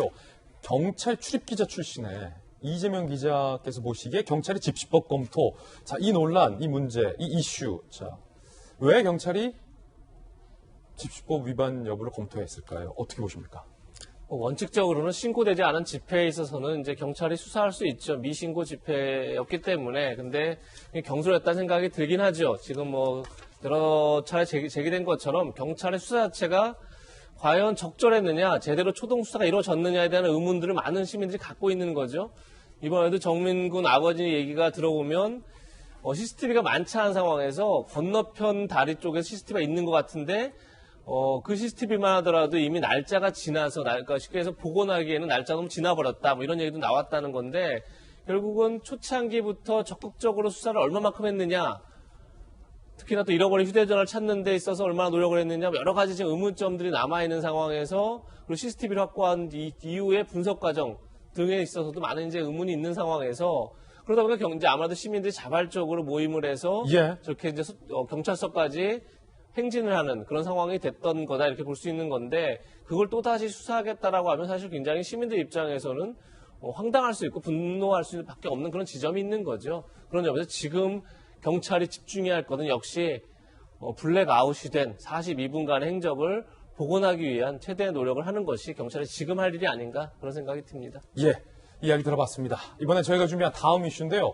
오늘 뉴스 중에 어찌 보면 가장 황당한 뉴스라고 할 수 있겠습니다. 일단 제목은 이렇습니다. 170억 유령 청사와 특공 차이. 이게 두 가지 단어예요. 170억 유력 청사. 자, 일단 요것도 황당해요. 170억을 들여서 줬는데 이게 유령 청사라는 것도 황당한데 이것과 또 아파트 특공에 또 차이까지 있었다라는 여러 가지 황당한 뉴스들이 겹쳐진 이슈입니다. 저희가 이 이슈를 다룸에 있어서 가장 황당한 포인트 3가지만 딱 꼽아봤습니다. 첫 번째 황당 포인트 이겁니다. 170억 들인 고가의 청사에 아무도 없다. 이게 무슨 얘기일까요? 관세청 산하의 관평원이라고 있습니다. 관세평가 분류원이 세종시에 170억 상당의 돈을 들여서 청사를 지었다고 합니다. 그런데 아무도 일하는 사람이 없다고 해요. 어떻게 된 일일까요? 유령청사. 참 우리 기자들 이름 비유 적절하게 뽑지 않았습니까? 유령청사? 아무도 없으니까 유령청사죠. 제가 봤을 때 유령도 없을걸요? 관세청 산하 관세평가 분류원. 세종시에 아무도 일하지 않는 청사를 지었습니다. 그래서 유령청사라고 언론들은 이름 붙였습니다. 근데 문제는 그걸 근거로 직원들이 세종의 아파트 특별공급에 분양을 받아서 논란인 거죠. 관평원 2005년 행안부 정부기관 세종 이전 대상 목록에 포함도 되지 않았습니다. 쉽게 말해서 관평원은 세종으로 이사할 대상이 아닌데도 불구하고 170억이나 들여서 세종에 청사를 지었다는 겁니다. 이게 뭔 일입니까 이게? 예? 기재부에 예산 심의 요청을 했고 171억 예산 들여서 지난 5월에 청사를 완공했다고 합니다. 그런데 현재 공실이에요, 공실.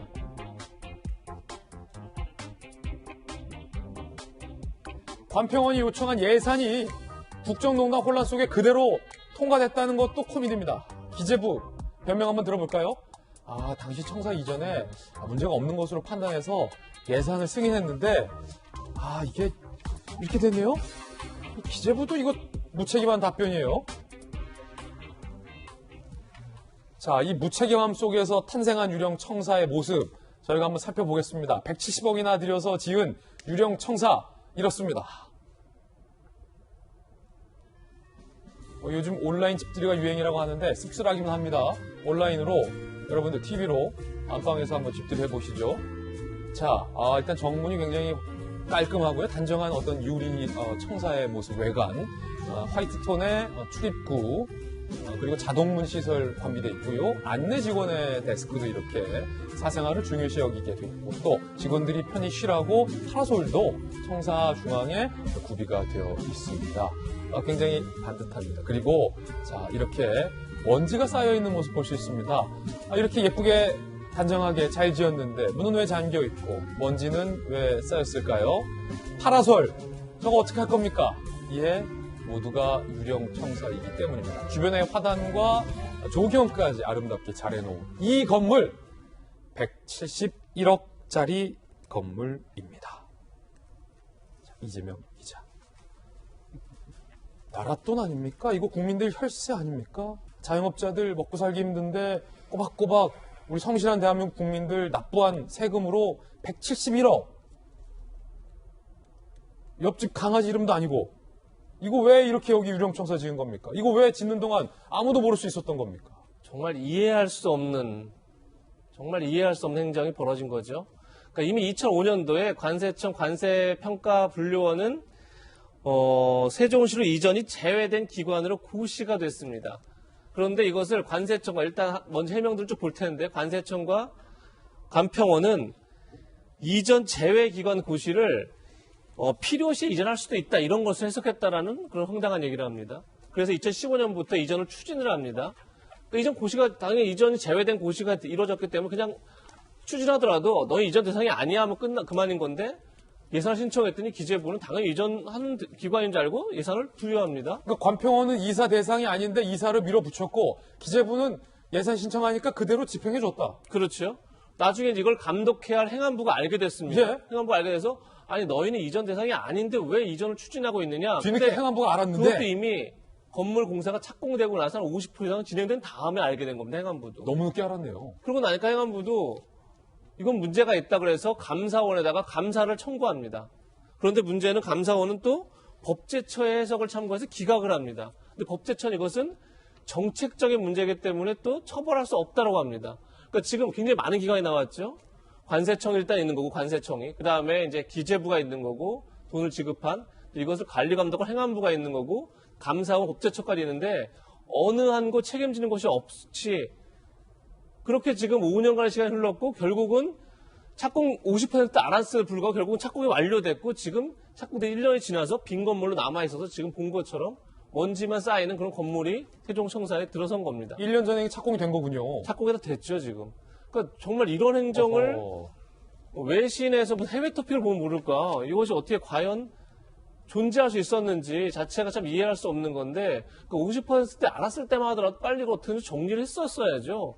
다른 기관을 넘기든 하여튼 정리했었어야 되는데 그러지 않았다는 것 자체를 참 이해할 수 없는 거고 더더욱이나 이렇게 예산 낭비가 이루어진 상황에서 감사원 법제처조차 이 문제를 뭐 정책적 판단이라 어쩔 수 없다라고 넘어갈 수 있는 사안인 건지 그런 점이 의아한데 어쨌든 김부겸 총리가 지금 어제 이거에 대해서 조사를 하라 이렇게 지시를 했죠. 그래서 정부가 어떻게 조사를 해서 어떻게 책임을 지는지 국민들이 지켜봐야 되지 않나 싶습니다. 결국은 관평원, 기재부 등등의 합작으로 171억 유령청사에 헛돈을 쓴 겁니다. 어떻게 이런 일이 가능할지가 정말로 의문스러운 황당한 뉴스인데 더 황당한 소식은 이 뉴스와 관련해서 바로 두 번째 포인트 이겁니다. 두 번째 황당 포인트는요. 행안부 기재부에 서로 떠넘기기 이재명 기자 간략하게 설명해 줬는데 이거 누구 책임인지 자 잘잘못 자세하게 따져보겠습니다. 자 황당해요. 행안부가 2018년이에요. 불과 얼마 전이에요. 2월에 가만히 있어봐. 관평원이 왜 세종에 청사를 짓지? 야 관평원 니도 왜 줬어? 관평원 절반 지었는데요. 행안부가 늦게 한 거예요. 2018년 2월에. 청사 이전을 총괄해야 하는 행안부가 50% 짓고 절반 짓고 나서 인지한 겁니다. 쭉 보니까 여기 뭐 누구 청사 있고 누구 청사 있고 관평원? 이렇게 된 겁니다. 또 관평원은 무시했다라고 해요. 자, 행안부가 1년 뒤에 공익감사 청구를 합니다. 그런데 감사원도 법제처도 잘못 없다. 자, 이건 뭐죠? 법제처는 특히 정책 문제니까 뭐 감사 착수할 필요 없다 라고까지 얘기해놨습니다. 야당에서는 한 2018년 행안부가 알았을 때만이라도 50%라만 해도 막을 수 있었는데 행안부도 문제다. 언론에서는 감사원 법제처는 뭐 했냐? 감사원 법제처도 문제다. 라는 비판들이 나오고 있는 상황입니다. 자, 이 문제 사실 전문가가 김현아 의원인데 김현아 의원님 잘잘못을 좀 따져봐야 될 것 같은데 왜냐하면 국민의 소중한 혈세 171억 원이 들어왔으니까 누구 잘못입니까 가장? 글쎄 이게 지금 첫 아니면 단추가 잘못이 없습니까? 아니요 그게 아니라 잘못은 있는데 누구 잘못인지 명확하게 좀 잡아내려면 그때 관계했던 모든 사람들을 다 조사해야 할 것 같습니다. 근데 일단 어쨌든 제일 변함없는 불변의 팩트는 이전 대상이 아니라는 거죠. 예. 그리고 그 이전 대상이 아닌 기관을 이전하게끔 해준 누군가의 허가자가 있을 거라고 생각이 됩니다. 행복청이 이전 기관으로 판명되면 그 기관에게 택지를 판매하게 됩니다. 네. 그 택지를 판매했던 시기가 2017년 지금 2월이라고 조사가 되고 있는데요. 예. 2016년 뭐 사실 국회는 지금 그때 대통령 탄핵 때문에 뭐 정신이 없을 때입니다. 아마 그때 누군가가 예산을 이렇게 꼼꼼히 볼 수도 없는 상황이었을 거라고 생각이 되는데 어쨌든 예산이 책정됐던 아니던 간에 택지를 팔 때 행복청이 한 번 더 점검을 했어야 된다고 그렇죠. 생각이 되는데요. 이전 대상 아닌데 왜 택지를 팔았냐. 그렇죠. 근데 지금 행복청의 입장은 날카로운 지적이에요. 우리는 어쨌든 신청을 하면 행안부가 이것을 승인했기 때문에 올라왔다고 판단을 했다라고 보는 겁니다. 전형적인 공무원들에게 책임 회피라고 저는 보여지는데요. 자, 그럼 행안부는 몰랐던 것도 황당한데 2018년에 뒤늦게 알았으면 그거 왜 제동을 안 했던 거죠? 그거 문제 없습니까? 그거? 근데 보통 공무원 사이가 이렇습니다. 예산을 책정을 하면 예산 남기는 것도 싫어합니다. 그 불용 처리하는 자체가 너무나 복잡하거든요. 아마 저때 저것을 인지한 사람들 입장에서는 야 이거는 나중에 밝혀지지만 않으면 이 50% 진행된 것을 돌이키는 것보다 묻고 가는 게 훨씬 더 편하다고 생각했을지도 모릅니다. 예, 이건 김연아 의원님의 해석이에요? 네, 아니 근데 이게 보통 우리가 이 50%가 진행이 됐는데 이걸 번복한다 그러면 그때 연루됐던 대부분의 공무원들이 줄줄이 징계를 받았을 겁니다. 아니 우리 입장에서는 국민 입장에서는 170억 중에 절반인 얼마입니까? 80억만 아껴도 예. 나은 거 아니에요? 아니 그랬어야 되는데 참 세상에는 당연한 것들이 당연하게 진행되지 않죠. 어쨌든 행안부도 잘못이다. 예, 그래서 저는 그 행안부가 분명히 그때 인지한 사람이 그냥 내 임기 때는 이걸 들추는 것보다는 넘어가는 게 좋을 거라고 판단했을 거라고 저는 추측이 아니 됩니다. 그럼 기재부는 왜 예산을 준 거예요? 기재부는 자기의 이제 그 산하기관이잖아요. 관세평가 분류원이. 그러다 보니까 아마 이 평가 관세청장들부터 줄줄이 좀 봐야 될 것 같은데 기재부의 어떤 중요한 보직을 했던 사람들이 갔을 확률이 높고 다 그 똑같은 거죠. 야, 이건 나 때 문제 삼지 마라. 그냥 절차 없이 지나가지 않았냐, 지적 없이. 저는 이런 그 단계의 사람들이 그냥 자기 단계에서 문제를 회피하려고 했던 작은 실수들이 지금 점점 축적이 돼서 이 사단이 났다고 보고 있고요.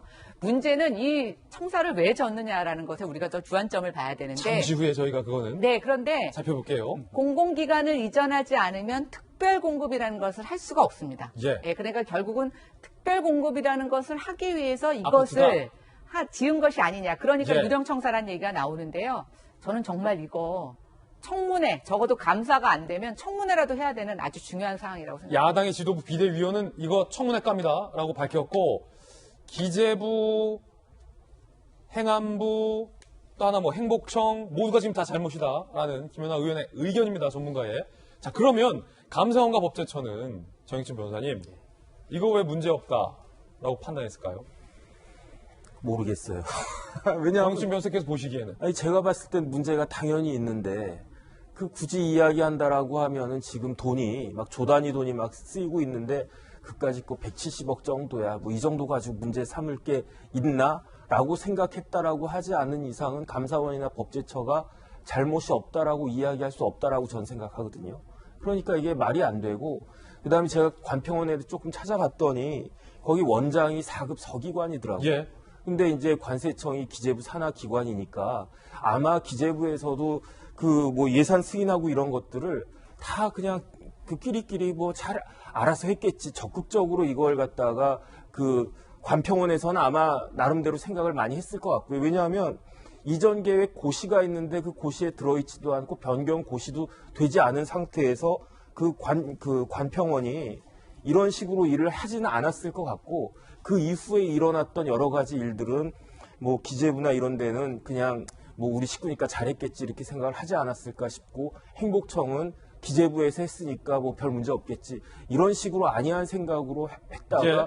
문제가 이렇게까지 온 것이 아닌가 싶습니다. 자, 이것 또한 정익진 변호사님의 어떤 해석인데 어쨌든 법적으로 봤을 때도 이거는 법제처가 문제를 삼아야 한다는 의견도 주셨습니다. 가장 황당한 세 번째 포인트는 바로 이겁니다. 조금 전에 전문가 김연아 의원이 지적했던 것처럼 바로 특공, 부동산과 연관이 있다라는 거지요. 결과가 어떻게 되는지 함께 보시죠. 관평원 신청사가 세종에 있어야만 관평원 공무원들은 아파트 특별공급을 신청할 수 있습니다. 직원 82명 중 49명이 세종 아파트 특공을 받았다. 분양가 대비 많게는 시세 3배 이상 올라서 차익을 본 분도 있다. 실거래가가 2억에서 5억 이상 상승을 했다. 억소리 나게끔 시세 차익을 봤다. 라는 지적이 보도 나오고 있고요. 특공 분양 경쟁률 기존 0.7대 1, 문재인 정부 이후에 7대 1 수준이다라는 분석도 나오고 있습니다. 세종시 한 공인중개사 올 10월 입주 예정된 A아파트 6단지는 주변 시세로 본다면 추후 9억에서 10억 정도 이상 차이가 난다. 분양만 받으면 로또라는 거예요. 지금 안 팔아도 갖고만 있어도. 직원 5명이 특공받은 A아파트가 실제로 2017년에 5억 7,700이었는데 현재 10억! 와우. 그러면은 로또죠. 김영주 의원님. 네. 김연아 의원도 의심을 했고 많은 조간신문들의 의심도 이러려고 관평원이 유령청사 지은 거 아니야? 제2의 LH 사태 아니야? 이러려고 170억 유령청사 짓고도 눈 하나 깜짝하지 않고 직원들 특공 받아서 시세차익 본 거 아니야? 하는 의심이 당연하게 나와요. 어떻게 보십니까? 사실 그거는 제가 보면 결과론일 수도 있어요. 결과론일 수 있어요. 2005년에 세종시로 옮겼을 때 많은 공무원들이 가기 싫어했어요. 그렇기 때문에 초기에는 그 길을 많이 유치하기 위해서 물론 그 지명된 곳도 있지만 지금 이제 간평원은 보니까 현재 위치가 대전 유성에 있습니다. 그렇군요. 그렇게 큰 거리상의 차이가 없는데 실제로 그런 특혜가 있으니까 이제 그 뒤에 우리도 갈 수 있느냐라고 해석할 수도 있어요. 만약 지금 현재 간평원이 전세를 들고 임대료를 내야 된다면 차라리 우리가 예산을 받아서 짓겠습니다. 이러면 만약에 이걸 옮겨갔다 그러면 얘기가 안 되는 바도 아니죠. 그럼 문제는 옮겨가지 않았다는 데 문제가 있다. 그런 포인트가 그렇죠. 있고요. 다만 이제 우리가 더 문제는 뭐냐면 이제 작년 한 23%, 30% 가까이 세종시 집값이 올랐는데 과연 특별 분양하고 일반 분양의 경쟁률에 큰 차이가 있다. 공무원들에 대한 특혜가 있다. 특별 분양은 사실 그 당시는 0.7대 1.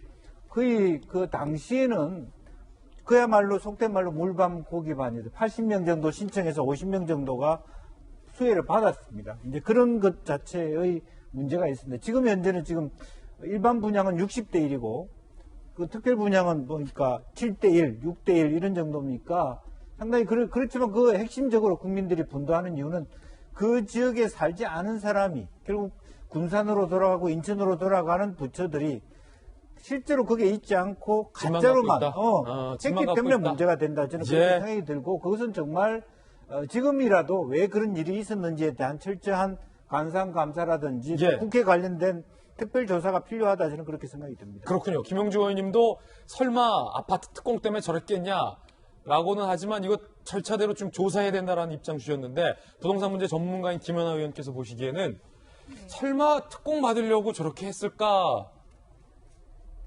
어떻게 보세요?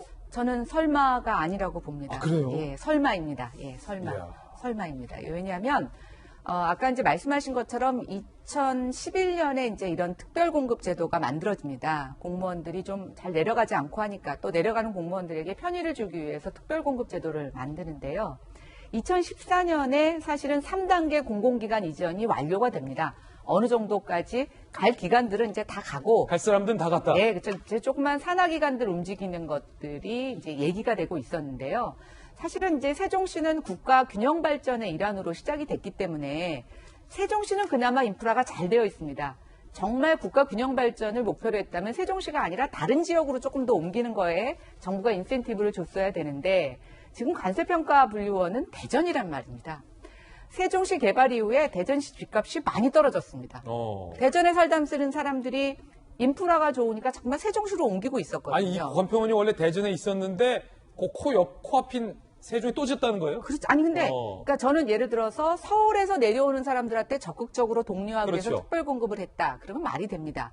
그런데 이미 세종시로 인해서 사람들이 이전하고 집값이 빠지는 대전에 있는 공공기관에게 특별 공급을 줬다? 저는 이거 좀 말이 안 된다고 생각하고요. 날카로운 지적이에요. 또 하나 지금 정부가 원래 이 특별 공급 제도는 기간이 정해져 있는 한시적 조치였습니다. 근데 이상한 사실을 하나 발견했는데요. 2019년 12월에 이거를 무기한으로 연장을 합니다. 예. 지금 LH 사태로 국민들이 공분을 사고 있는데요. 국민들에게. 저는 이거 공무원들 정말 관피와 특혜라고 보여집니다. 관평원 이전서부터 시작돼서 특별 공급을 무기한 연장한 것까지 국민들에게는 집도 한차만 갖고 투기하지 말라고 또 전세를 끼고 사는 것도 전부 다 갭 투자라고 멍해를 씌우면서 알고 봤더니 공무원들은 스스로 투자 정보 알아서 미리 땅 사고 집도 특별 공급으로 받았고 그 특별 공급 있어도 사지도 않고 갖고 있다가 시세 차익을 얻어도 특별 공급이라는 이유 때문에 아무런 제재 조치 받지 않았고, 저는 이거 정말 이대로 둬서는 안 된다고 생각이 되고요. 특히 아까 박근혜 정부 때 이런 관세평가 분류원이 이전을 시작하다가 2017년에 새로운 문정권의 일종의 인사라고 할 수 있는 사람이 관세청장으로 옵니다. 그리고 그 당시에 모든 기관들은 이전에 했던 것들을 되짚어보고 적폐청산이라는 이름으로 모든 것들을 점검하는 시기를 다 거치게 되는데, 그때 이거 안 하고 뭐 했나요? 결국 자기네들 이익을 위해서는 적폐도 비껴갔다. 저는 이렇게 판단하고 싶습니다. 김연아 의원의 견해였습니다. 날카로운 분석도 있고요. 관세청은 이에 대해서 부인하고 있습니다. 관세청 입장. 관평원이 세종 이전 대상이 아니라는 사실을 2018년 2월에서 알았다. 지금 김영주 의원님 참 이랬어요, 옆에서. 이산이 아닌 개bio. 옛날에 쪼크가 생각나기도 하고. 그걸 그때 알았다.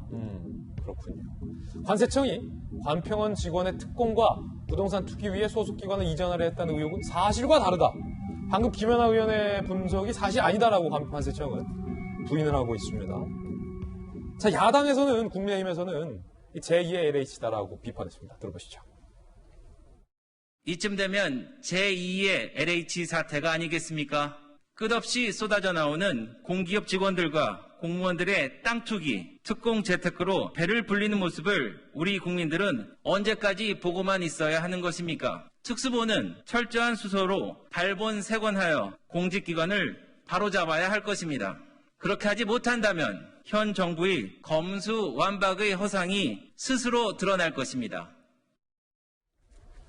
이 문제는 야당만의 문제제기가 아닙니다. 김부겸 신임 총리도 이 문제에 대한 문제 인식에 동의를 했습니다. 들어보시죠. 최초로 획득한 그들의 특공의 지위 자체가 이게 유용한 지위인지 어떻게 그런 허점이 생겼는지를 제가 정확하게 살펴보라고 그랬고요. 그래서 요거는 자칫하면 나중에 민사적인 대상도 되기 때문에 정확하게 법적인 검토까지 하라고 그렇게 요청한 겁니다. 자, 총리의 지시도 있었기 때문에 이 사건 그냥 묻어두고 덮어둬선 안 될 사건 같습니다. 차후 진행 과정도 취재해서 보도해드리겠습니다. 이번엔 오늘의 핫한 뉴스들만 모아봤습니다. 오늘의 핫쌈 함께 살펴보시죠. 첫 번째, 중국 김치에서 식중독균이 일부 나와서 많은 소비자들이 불안해하고 있습니다. 두 번째는 우리 군이 부실급식 식단 바로 잡겠다, 사실과 많이 다르다라고 해명 부인하고 했지만 오히려 더 논란이 커졌습니다. 이틀 만에 군이 말 바꿨습니다. 세 번째는 저희 채널A의 강철부대가 유행인데 미국의 강철부대 장교가 알고 봤더니 러시아 스파이였다라는 뉴스도 오늘 준비되어 있습니다. 오늘의 핫쌈 하나씩 짚어보겠습니다. 얼마 전 저희 돌직구쇼에서 중국의 한 김치 공장의 과정 동영상을 공개해드렸습니다. 거의 알몸의 남성이 김치를 담그고 있는 모습이었는데 결과적으로 중국산 김치 일부에서 식중독균이 검출되기에 이르렀습니다. 중국 알몸 김치 논란, 소비자들의 불만과 불안이 커졌죠. 사실 식약처가 이런 거 해야 돼요. 제가 먹거리 엑스파일 오랫동안 취재했잖아요. 식약처의 역할이 이런 겁니다. 지난 3월 12일 이달 7일까지 수입식품 통관 유통 단계 검사 실시했습니다. 중국산 김치 289개 제품 중에 15개 제품에서 여시니아가 검출됐습니다. 이거 여시니아 저도 잘 아는 거예요. 설사, 두통 일으키는 대표적인 식중독균입니다. 이게 여시니아가 나와서는 안 되는 거예요. 식품에서. 뭐 식중독균 나올 수도 있지. 이거 옛날 말입니다. 나와서 안 되는 겁니다, 이거.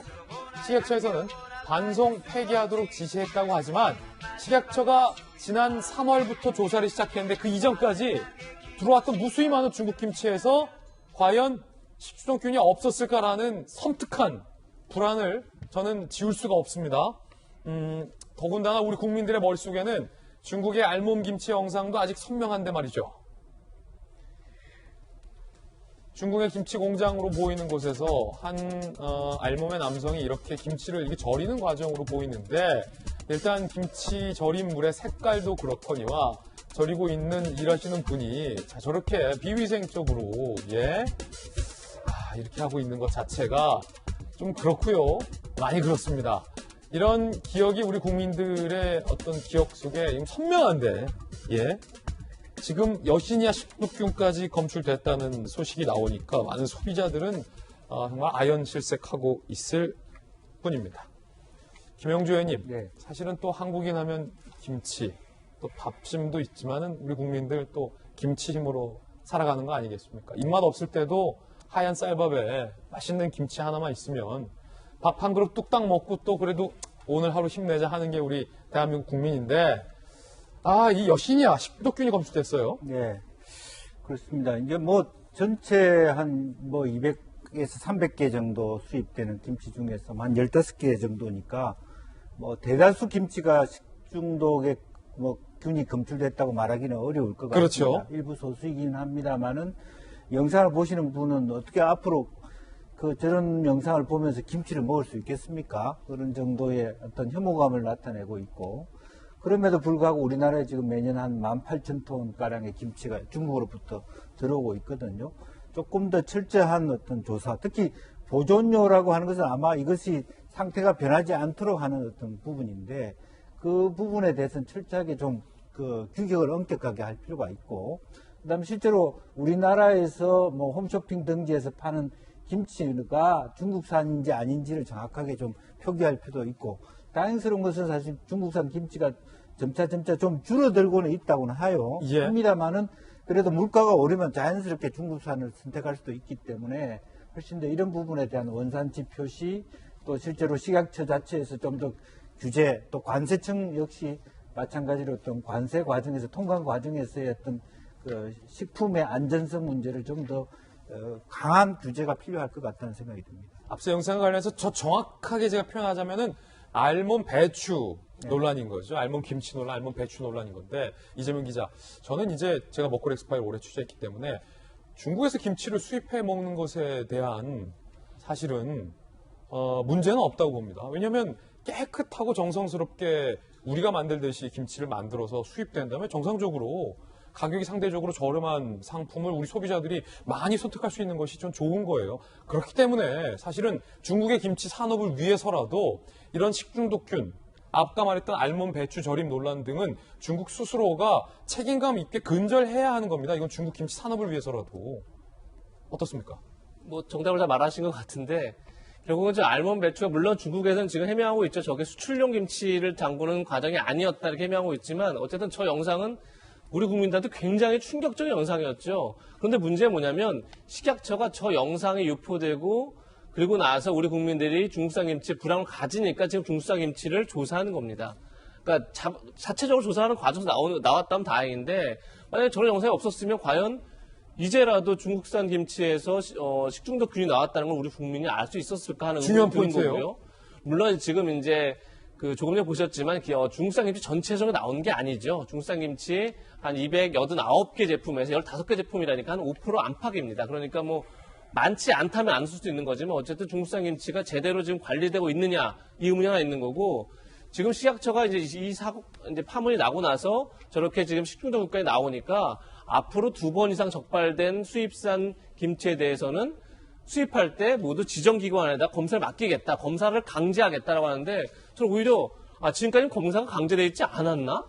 라는 의문이 드는 거죠. 그러니까 당연히 수입산 식품에 대해서는 당연히 강제적인 검사가 필요할 텐데 그런 게 제대로 이루어지지 않았나라는 의문이 드는데, 그러니까 문제는 중국산 김치를 우리가 안 쓸 수 없죠. 왜냐하면 식당들이 비용 부담이 커지기 때문에, 식당들 입장에서 좀 가뜩이나 코로나 때 힘든 상황에서 비용 부담을 다 안길 수 없으니 중국산 김치가 필요합니다. 그렇다면 당연히 관리할 책임도 중국 정부에 있지만 우리 정부에 있는 거죠. 그러니까 우리 정부가 이제라도 하여튼 이런 식품에 대한 신뢰를 회복할 수 있는 방법을 만들어야 되지 않을까 싶습니다. 예, 식약처가 고생하고 있지만 조금 더 식약처가 우리 국민들의 먹거리를 위해서 분발해 주시기를 부탁드리겠습니다. 두 번째 핫쌈, 바로 이겁니다. 오징어가 없는데 오징어국이라고 하면 되나요? 안 되죠. 그냥 국이죠, 묵국이는.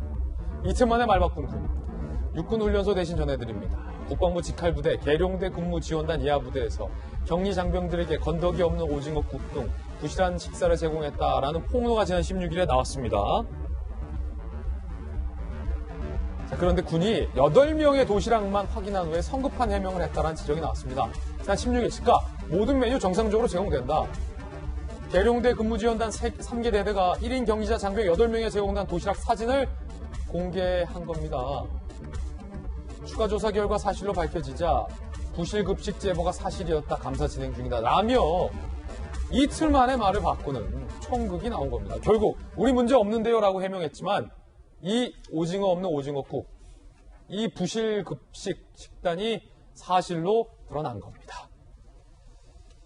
국방부에 계셨다. 정혁진 변호사님, 국방부에서 뭐였죠?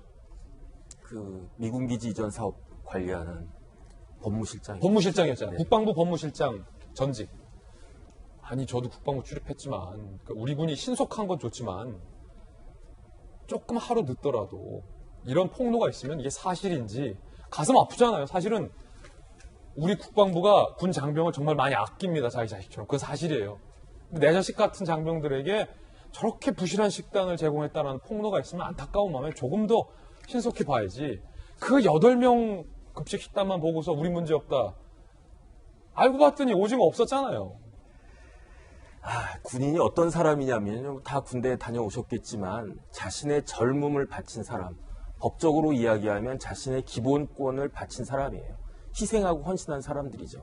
저런 밥을 먹을 사람들이 아니다라고 하는 걸 제가 이야기하고 싶고, 그 다음에 제가 미군들하고 일 많이 해봤거든요. 미군들은 병사들한테 고기 중에서 제일 좋은 고기를 공급을 합니다. 그러면 사실은 서럽거든요. 야, 우리 같이 함유훈련할 때 보면은 우리는 급식이 이런데 좀 쟤들은 특히 카투사 저분들이 식단이 미군 식당이 나오니까 보면은 배고프잖아요. 청년들 입장에 서럽거든요. 그러니까 한국군에 있는 사람하고 카투샤는 미군 편제니까 밥은 미국 밥을 먹는단 말이에요. 그러니까요. 그때 우리 때도 저러고 비교하면서 야 카투샤 가면 저렇게 밥 잘 먹는구나, 고기 먹는구나 그런 이야기를 했었는데 80년대, 90년대, 70년대도 아니고 2021년에 저건 말이 안 되고, 제가 또 주목한 건 뭐냐면 계룡대 근무 지원단이에요. 이게 국방부 직할부대거든요. 네. 계룡대 근지단에 있는 장병들이 저런 밥을 먹는다라고 하면 그 밑에 있는 예하부대, 전방에 있는 부대에 있는 군인들은 어떤 밥을 먹을까? 일단 그것부터 사실은 의심이 되는 거죠. 지금 뭐 이대남 마음 잡아야 된다라고 이야기하는데 멀리 갈 필요도 없이, 그 다음에 이제 이게 문제가 돼가지고 군인들, 우리 그 자식 같은 그 장병들 그 하루 밥값을 보니까 10,000원도 안 돼요. 이게 말이 되겠습니까? 그러면 잘못했으면 잘못했다고 그 이야기하고 시정하겠습니다, 죄송합니다 이렇게 해야지, 이게 마치 아무 일도 없었던 것처럼 금방 드러날 일을. 네. 이거는 아까 봤듯이 관평원 이야기도 했지만 군도 그렇고 공무원도 그렇고 지금 좀 나사가 하나 정도 빠진 건가, 저는 그런 의심이 사실은 좀 듭니다. 전직 국방부 법무실장의 개인적 견해였습니다. 세 번째 핫쌈 함께 보시죠. 군 얘기 나와서 미국의 강철부대, 특수부대 장교가 알고 보니 러시아 스파이. 이게 실제로 이런 일이 있군요. 자, 러시아 전문가도 오늘 모셨습니다. 미 버지니아 동부 연방지법 피터 라파엘 지빈스키 데빈스, 46살, 전직 육군 대위, 세계 최강의 전력을 가진 미 육군 특수부대 그린베레 정예요원, 러시아의 군사기밀 유출 혐의로 징역 188개월 16년을 선고받았습니다. 피터 데빈스, 지난 1997년 미 육군 입대 이듬해 러시아 정보 당국으로부터 활동 암호를 부여받고 러시아 위에 봉사하고 싶다 문서에 서명했습니다. 97년이면 언제입니까? 러시아 간첩으로 활동한 게 한참인 겁니다. 하세월이에요. 98년 화학부대 전출 후 러시아 권유로 특수부대 그린베레 부대에서 승승장구합니다. 2008년 제대 뒤에도 기밀을 빼돌려, 그리고 중요한 건 현역 시절 주한미군으로 복무했었다라는 겁니다. 우리나라와 연관성도 있다라는 겁니다. 러시아 전문가 김영주 의원님, 러시아는 왜 이렇게 스파이 활동을 많이 벌이죠? 어떻게 보면 그것은 영국, 미국, 그다음에 이스라엘, 러시아 할 것 없이 다 그렇습니까? 과거에 말하자면 냉전 체제의 산물이라고 보면 그렇죠. 되고요. 우리가 흔히 아는 007 영화, 007이라 해야 합니까? 007이라 해야 됩니까? 예. 그 영화에서 보면 어떤 첩보, 007, 첩보 나오고 있지만 그러한 과거의 유산이 지금도 지속되고 있고, 특히 이제 슬픈 현실이죠.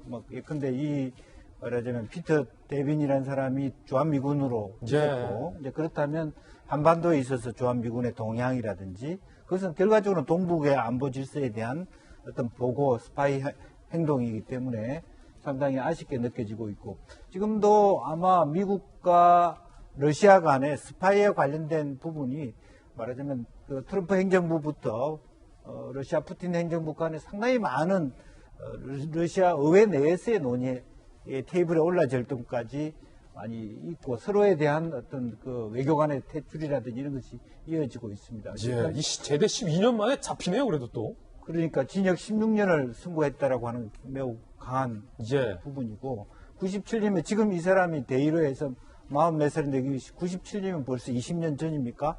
25년 정도 되는 시점입니까? 혹시 우리 군에도 네. 북한의 스파이가 있습니까? 그건 제가 알 수는 없지만 얼마든지 그와 같은 어떤 자신의 처지와 이런 약점을 빌미로 그렇게 압력할 수 있는 부분들은 서명해서 할 수 있는 부분은 언제든지 상정할 수 있다고 생각됩니다. 왜냐하면 이게 이 동북아 질서, 전 세계 질서가 아직도 여전히 해외 첩보 기관이 존재하는 한은 그런 일들은 완전히 없어졌다고 말하기는 힘들지 않겠나 그렇게 보여집니다. 예. 자, 이번엔 저희가 준비한 다음 이슈입니다. 정치권 소식도 하나 살펴보겠습니다. 미국의 민주주의는 2등급이다라는 발언에 논란이 일고 있습니다. 송영길 대표의 발언인데요. 함께 보시죠. 문재인 대통령이 정상회담 방미 하루 전에 미국을 비판한 건데 송 대표 미 하원의 대북전단 살포 금지법 청문회에 대해서 한국 입법부가 한 법안 갖고 미국이 청문회를 하는 것은 월권이다라고 비판했고요. 미국과 프랑스는 흠결이 있는 민주주의 국가로 2등급 판정을 받았다라고 방미 하루 전에 비판을 해서 논란이 되고 있습니다. 지난해 송영길 대표가 당시 국회 외통위원장이었을 때의 발언도 다시 소환됐습니다. 자기들은 5,000개가 넘는 핵무기를 가지고 해마다 핵무기 전달 수단을 발전시키고 전술 핵무기를 이렇게 개발하면서 어떻게 북한, 이란에 대해서 핵을 가지지 말라고 강요할 수가 있습니까, 여러분? 상식적으로 생각할 때. 김영주 의원님, 이 발언이 또 공교롭게 대통령 입장에서도 이 미국을 방문하기 직전에 나온 발언이라 어떻게 보세요? 사실은 그런 의미에서 과연 당청 관계의 긴밀한 커뮤니케이션이 이루어지고 있는가? 물론 이제 선후의 문제가 있습니다. 당대표 되기 전에 발언하고 있습니다. 그러나 어쨌든 외교위원장이라고 하는 것은 여당 외교위원장이라고 하는 것은 제가 미국 국무성 초청 연수를 가보니까요. 정말 미국이 대단하다라고 하는 것은 어떤 사람에게 외무부든 국무부든 상무부든 간에 어떤 사람에게 동일한 질문을 해도 똑같은 답변이 나왔다라는 건 굉장히 대단한 겁니다. 기본적으로 당청 관계라고 특히 외교의 문제는 개인의 입장으로 저렇게 얘기할 수 있는 부분이 아니고 특히나 이 정부가 막바지에 결과적으로 임기 말에 우리가 할 수 있는 것은 미국 말하자면 새로운 미국 행정부와 더불어서 그 아마 동북아 안정을 위해서 조금 더 긴밀한 우리 대통령의 역량을 모아야 되는데 미국의 민주주의, 미국의 어떤 그 핵전쟁 그런 것들을 공격하는 어떤 이 여당 당대표가 있다는 것이 굉장히 걸림돌로 느껴질 수 있기 때문에 조금 더 친밀한 또 긴밀한 어떤 의사소통이 당청 관계에 있어야 된다 그렇게 생각이 듭니다. 예, 물론 이제 이재명 기자, 송 대표가 이제 당 대표가 되기 이전에 특히 이제 지난 발언은 그거였고 이번 발언도 이제 전단금지법과 관련해서 기존의 여당이 입적했기 때문에 그 같은 이제 맥락에서 한 부분에 대해서 이제 평가를 한 것이겠죠. 물론 지금 이 아마도 대북전단법에 송영길 대표인이 민감한 건 본인이 직접 발의한 법안입니다. 그렇기 때문에 자신이 발의한 법안, 그리고 통과된 법안에 대해서 미국의 의회가 이제 그걸 청문회한다고 해서 굉장히 불쾌할 수는 있겠죠. 하지만 왜 그렇겠습니까? 결국은 지금 국내에 논란이 되지만 대북전단금지법이라는 것이 헌법에 명시된 표현의 자유를 제약한다는 논란들이 많이 지금도 존재하고 있는 겁니다. 근데 지금 여당에서 얘기하는 건 당시 대법원이 대북전단을 군경이 제지하는데 문제가 없다는 대법원 판결을 근거로 하고 있는데 당시 판결을 봐도 제진할 수 있는데 그렇다고 금지하라는 게 아니었습니다. 그리고 과도하게 금지하지 않는 범위 내에서 제한할 수 있다는 게 당시 대법원 판단입니다. 그래서 대북전단금지법은 아예 금지시켜버렸습니다. 모든 것을. 그러다 보니까 당연히 그 논란이 있는 거고 그래서 이제 미국 의회까지 나선 건데 거기에서 한국 정부도 이러이러한 표현의 자유를 억압하지 않는 장치들을 만든 노력을 오히려 해야 되는데 무조건 미국 정부에 대해서 오히려 간섭하지 말라고 하는 게 지금 오늘 방미길을 떠나는 문재인 대통령에게 어떤 도움을 주겠습니까? 그래서 그런 점에서 저는 조금 전에 당청 관계 얘기를 하셨는데 송영길 대표가 굉장히 자신의 생각 속에서 너무 당 대표라는 그런 위상을 잊어버리고 자신의 생각을 너무 얘기한 게 아닌가 그런 생각이 듭니다. 네. 저희들은 60초 광고 후에 돌아오겠습니다. 잠시 후에 뵙죠. 네, 오늘 저희들이 준비한 소식 모두 다 전해드렸습니다. 저희들은 내일 아침 9시 15분에 더욱더 풍성한 소식 들고 여러분께 인사드리겠습니다. 오늘 하루는 분명 어제보다 나을 겁니다. 좋은 하루 되십시오. 고맙습니다.